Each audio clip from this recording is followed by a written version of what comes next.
That's no, I got question. You. I feel like I'm at like a Q&A, you know, where I'm like, yeah. They're like, next question.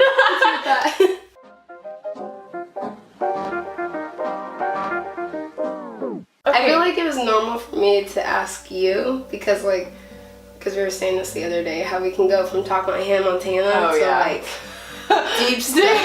Really deep stuff. True. I mean, tell me how it all started, because I still don't understand how, like, I know it was a big part of your life, but I've never really heard a lot about it. Yeah. So I wasn't really open about talking about transplant for a really long time. Like, I didn't become open about it until like May of this year. So when I was in 2015, when I had the whole finding out I had CF liver disease and bleeding internally and all that, then I was giving a TIPS procedure. So that's when they put like a tiny little tube into like my portal vein in my liver to make it work properly.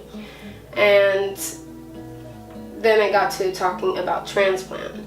But I mean, there was nothing like leading up to it.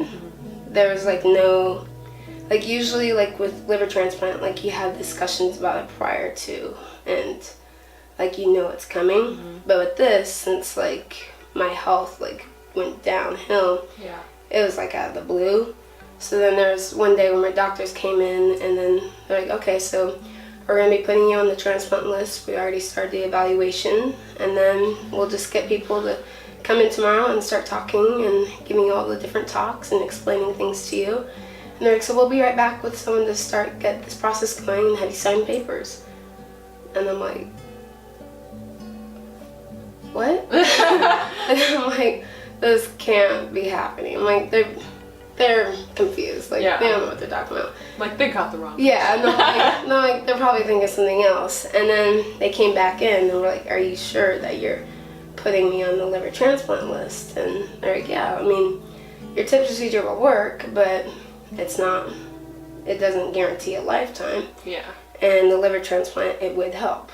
Like, unless you don't want to, but you kind of should. Yeah, so it's kind of like, recommended. Yeah, so it's kind of like an ultimatum. Like, I didn't really have a choice. Yeah. But because of where I was at, I was, like, put towards the very bottom of the list. And so, like, there were, like, people who needed it more than I did. Yeah. But if I ever got a phone call that, like, matched me out of everyone else, then I would have to say yes or no if I wanted that liver. So, like, my liver's healthy enough. Yeah. But, like, the thought was, would I reject the liver and then not get one later? Or get one now and then have the whole deal of transplant? So it's just, like, starting to learn the process of what do you do now?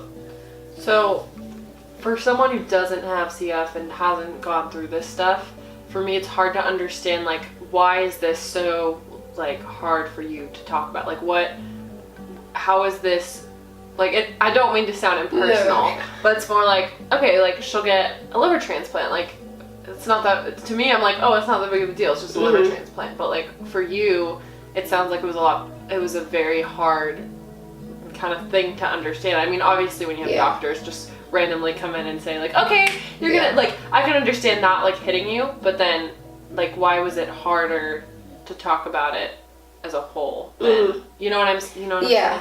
I think it was hard for me because first you have, like, all these doctors coming in, because, like, I went from being my healthiest to then bleeding internally to then being put on the liver transplant list.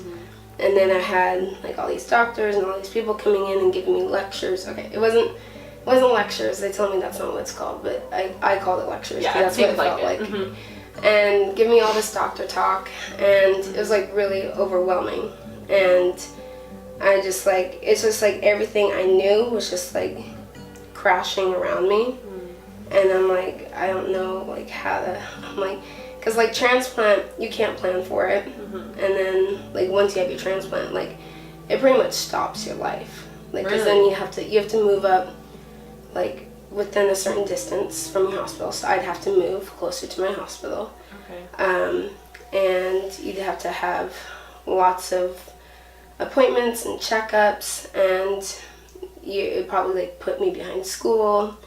So it's just like, you can't, like, it will basically control your life at that moment. You kind of like have to put your life on hold and then let everything just go to the side. And then with me having to pursue a doctorate's degree, I'm like, I don't have time for this. Yeah. And also, after I got out of hospital, I had 4 friends who all got lung transplants. Jeez. And so I saw what the process was like for them. And so sometimes it can be really successful, and then sometimes, because transplant isn't always like the answer, like it won't heal everything. Yeah. So like sometimes you'll think you'll be getting what you want, and then end up like having your health not be what you want it to be either. So I saw what all my friends went through, and then I also learned that you have to be on these anti-rejection pills forever. So there's like all this medicine they have to be on forever. In addition to the stuff that you're already taking? In addition to what I'm taking. And so then there was all that. And it was just like a really scary process. Yeah. Of hearing like what I would have to do next. Yeah. And you were what, like 17? I was. How old were you at that point? You were like... Senior year, I was 17. Yeah. It was right before, it was just a couple months before I turned 18. That's great. And like the reason I couldn't like really talk to people about it though is because like some people would just have their mind made up, like they understood everything when really they didn't. Yeah. Or some of my friends, like one of them came up to me, she goes, "Livers can grow back. I will give you my liver." Wow. And I'm like, that's not really how it works. And she's like, "I'm here for anything. Like if you get hospitalized, like if you get the call tomorrow, I will be there to help you with your schoolwork." I'm like, this is not how it works. This is my senior year. We're not talking about this right now. And then she's like, "Yeah, no, but like you should like think about it." And I'm like, I'm already thinking about it. Like I don't need to think about it. She's more. like trying to help you, but she doesn't really understand what was going on. Yeah. Okay. And I felt like the only people I could really talk to who truly understood what was going on were my parents and my CF friends. Got it. Like even my close friends during high school, I told them enough to satisfy them. Yeah. But not a lot. Like you, I don't think I even told you that much either. And that's okay. I'm not mad or anything. No. I understand. Yeah. Yeah, but I mean, to have to go through that, one, at such a young age, and two, trying to understand it all, even though, you've had CF your whole life, so it's one thing to kind of have a understanding of what that is, and then kind of get thrown for a loop when, like, all of that stuff happened with, like, bleeding internally and, like, all of that. So, I guess my next question would have to be, in the midst of all of this happening, like, how did your faith have, like, an impact in it at all, or, like, your relationship with God? Like, how did, with all of that happening, did it strengthen it? Did it make it harder? Like, how, because, I mean, everything affects that, because it's, like, basically, the foundations of where our lives are at. Oh, yeah. And so, like, I guess, how was your faith affected by that experience of just being hit with, oh, you are going to be put on the transplant list, and like if it goes through, like your life's going to have to change, like you might not be able to like do all of these things that you've been dreaming of doing for a long time, especially after going to community college and not having the greatest experience and things like that. No, it probably like the first few weeks when I was still in the hospital, I do remember that there were times like I had no idea what to say to God, because I'm just like, God, like, why is this happening? Like, I know there's a plan, but I'm like, right now I'm not liking this plan. Yeah. And so, like, I wouldn't know what to say. So I would just, every single night, I'd have a playlist of songs to help put me to sleep. And that was Oceans, Thy Will Be Done, and Holding On by Jamie Grace. Oh, haven't heard it, but I know who she is. And I'd play those songs every single night, and that kind of like helped calm me a little bit. But I mean, it was still hard for me because I mean, I would like fall asleep crying to those songs because I'm like, I don't know what's going on. But then once I was released out of the hospital, I would say my faith was still there, but that's also when I was suffering from depression and anxiety and flashbacks. But thankfully, I was in a Bible class, and my teacher, he was able to support me. What I tell people is that my psychology teacher was like my therapist, like my psychologist, and then my Bible class was like my therapy class. Got it. Where I was able to just like spill how I was feeling, and then everyone was just able to be there and pray for me. That's awesome. Like even though like there are days like I did not want to go to school or anything like that, they were able to just like continue praying for me. So I definitely say having those classes are what helped me get through that. Because if I didn't have those classes, I'd say my faith probably wouldn't have been good. Well, I'm glad God was able to work in that way. And then I guess after reflecting on everything that happened, and if there are people, subscribers of yours, who are going through things where they're feeling like they're thrown for a loop, it might not be a liver transplant or anything like that, but it could be something where, you know, parents all of a sudden say that they're getting divorced, or they're, you know, experiencing depression or anxiety or things like that, where they're just kind of coming out of nowhere. Yeah. What's something that you would give as advice to people who are either Christians or non-Christians and they're struggling with those things and feeling like being thrown out of nowhere, like reflecting on the way that you went through it? What's something that when you would, if you could, like change maybe about the way that you experienced it, like, or maybe you're content with it. So I kind of want to understand, like, after all of that happened and reflecting back on it, what would you say is something that, like, were you content with the way that, like, God was working in your life, or in the way you were responding, or is there things you might have changed, maybe, like, you know, just like the way you reacted to it, or things like that, you know what I'm saying? I got you. Okay. I'm thankful that I went through what I went through, because me, it was a season of my life, but something that I'm glad that I experienced it. Even though the hospital part was hard, I was able to learn to trust on God. Yeah. And even though like the whole depression thing was hard, you know, I knew that that was just a season in my life. So I knew I could trust on God to like somehow get me out of it. I didn't know how, but I knew that there was a reason behind it. Yeah. And I would say now, I'd say the reason is just to continue having that trust in God and leaning only on Him to get me through those things, and then being surrounded by a Christian community to help lift me up as well. I was taken off the list last fall. Yeah, think about that. Last fall, and this is something that like I really haven't told. It's a very small group of people who know. Like, no, I mean I know you already knew. Yeah, but I'm gonna be like, what? Crazy.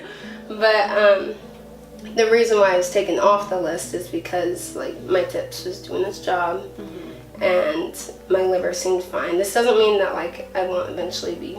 I'll probably like way down the road I might be put back on the liver transplant list. Yeah. Who knows? We'll find out. It's all in God's hands. But like that part was, I think over the time from 2015 to like last year, I became okay with being on transplant, but I just kind of like stuffed down the feelings and all that. I just kind of like pushed suppressing it a little bit, trying to just get it over with. Yeah. Just because I wanted to be like, I'm always this way, I wanted to be like the strong person in my family. I don't like to cry in front of other people. Like, it's very rare when people see me cry. True. Yeah.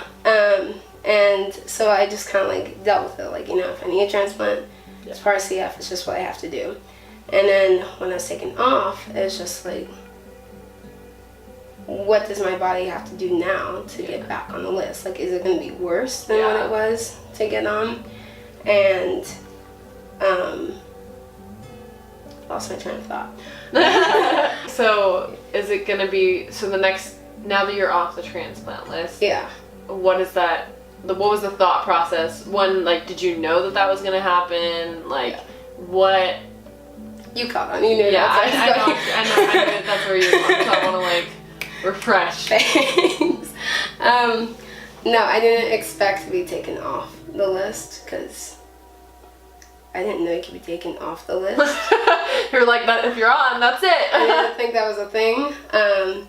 But that's frustrating. Yeah, and the doctor, it was a new doctor who I was getting used to. And now I like her. She's great. Yeah. Just in case any of them see my videos. I love my doctor. But it was just kind of unexpected, and I'm just like, so, like, what now? Because, like, there's some people who have this fear of that they get too healthy where they're taken off the list. And I never thought about that until later. I'm like, that literally happened to me. Like, I got healthy where I got taken off the list. So it's just, and then when I told people, the first, besides, I mean, my mom was there, so my dad found out later. But the first group of people that I told was actually those on the Staying Salty Collab channel. Oh, okay. And because we had our meeting that night. And I'm like, yeah, so I was taken off the list. And one of them went, yeah. And I'm like, no, not yet. And he goes, boo. And I'm like, he goes, why are you feeling this way? And I'm like, I don't know how I feel about taking off the list. It's just like, what's my body have to do now? Like, is it gonna, do I have to, like, be on the verge of death? Yeah. To, like, get back on? Yeah, so I'm really like, it was bad bleeding internally the first time. So I'm like, nobody should ever have to bleed internally for the first time. So I'm like, what happens now? Yeah. And so, like, we get it. And so it took me a while to, like, accept that. And so I didn't probably, like, accept it until, like, May of this year. So it took you probably, like, 8 months? Yeah. So you get there? Wow, that's a long time. To, like, mentally and everything accept it. And just, like, okay, this is how it is. But I can still share my experience of being when I was on the list and tell my story. But it's just, I guess I didn't want to tell other people just because they'd be like, oh my gosh, it's great. And whenever I tell them, like, no, not really. They were like, why are you, like, so down about it? Like, it's great. You're not on the list. I'm like, you don't get it. Like, it's just, like, I'm not, like, pumped for it. Yeah. But. So, based on the way that you responded to people when they were like, yeah, I'm so excited, did the being on the transplant list feel like a safety net? Like, that extra, like, exactly. It felt like a comfort in a sense because, like, if anything ever happened, you could have access to that, but now it's a little different. I think because at that point, like, I don't know if I was prepared mentally to have a transplant, but I just knew that if something went wrong, transplant, they could move me up the list, and transplant was an option. Yeah. So I think, like, if they had moved me up, then I'd get mentally prepared. But I think just the fact of I knew how things would work, then I'd be okay with it because I knew, like, even if my body, like, praying that my body wouldn't reject the liver, but just hoping that the whole transplant worked out. So I knew that was an option, and I knew, like, it would keep me safe instead of, like, going back and repeating 2015. Yeah.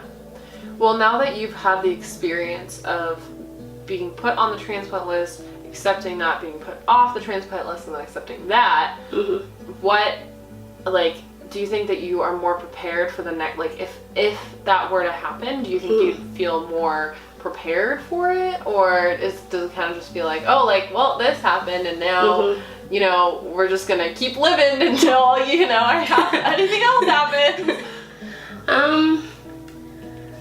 I feel like, I don't know, I feel like I could handle it. I feel like just because of everything I went through, I'd be okay for it.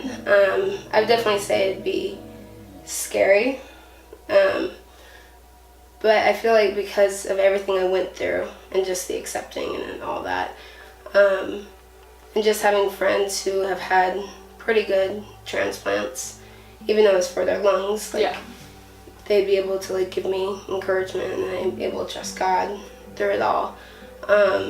There was one person when I was in the hospital who, she passed away, but her name was Carrie. And she had had a liver transplant at the same place I had, or the same place I was at. And she, one of my CF friends connected her with me because I knew I was struggling, and she just gave me her experience and what to expect, but said it in, like, a non-doctor way, just like... So like a person to person. One CFer to another, So I feel like having that, and I still have her messages, and I think having that too just, like, brings me comfort because I know what to expect. Yeah. Rather than doctors just spilling out like medical verbiage to you. I mean, like, you can never plan for transplant, and of course, like, with me wanting to pursue a doctorate's degree, I'd be like, dang.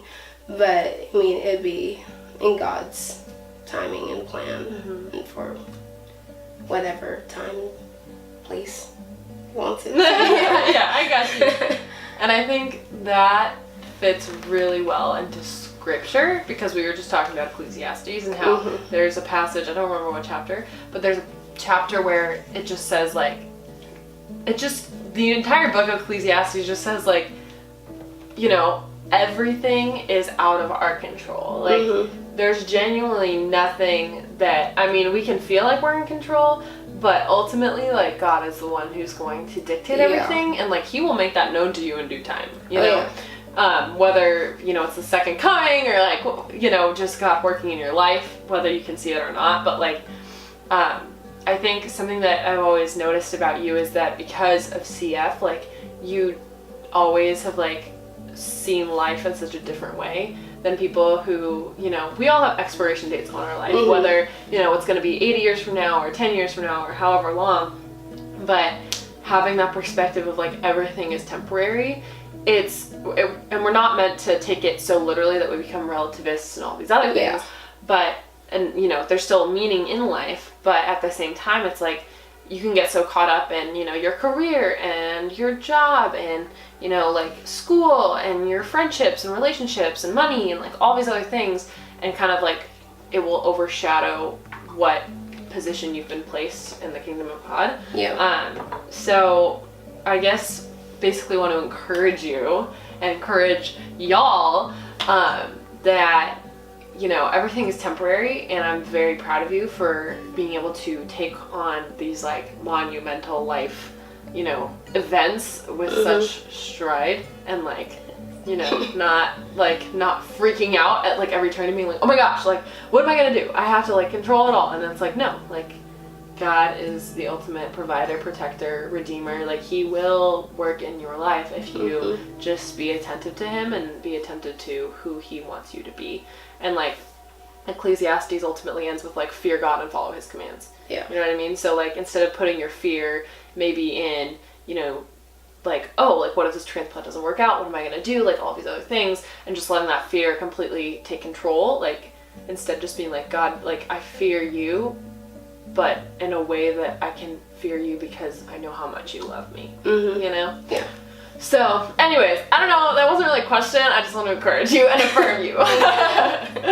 But yeah, so I guess, I don't know if I have any other questions. Do you want to end with anything, like concluding thoughts? I don't know how to end this. That's okay. Well, thanks for watching. Thank you guys. Do your outro. I don't think I've ever seen you do your outro live. You never Well, I've seen it. Bye. But I'm, like, watching it.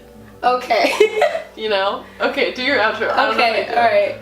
Well, that's it for today's video, guys. Thank you so much for watching, and I hope you guys were able to get some advice, encouragement, and from this video, and know that I'll be praying for you guys if you guys are dealing with a hard situation or a transplant or anything like that. And be sure to check out the last Blooming Roses episode and last week's episode of, not an episode, but like my last video on this channel. And I'll see you guys next week. Bye! Why did I sound like, what did I just, I don't know, that was like a really weird Little brown girls. Keep on keeping on, and I'll catch you on the flip side. Kirby is Ma, she's great. Okay. We were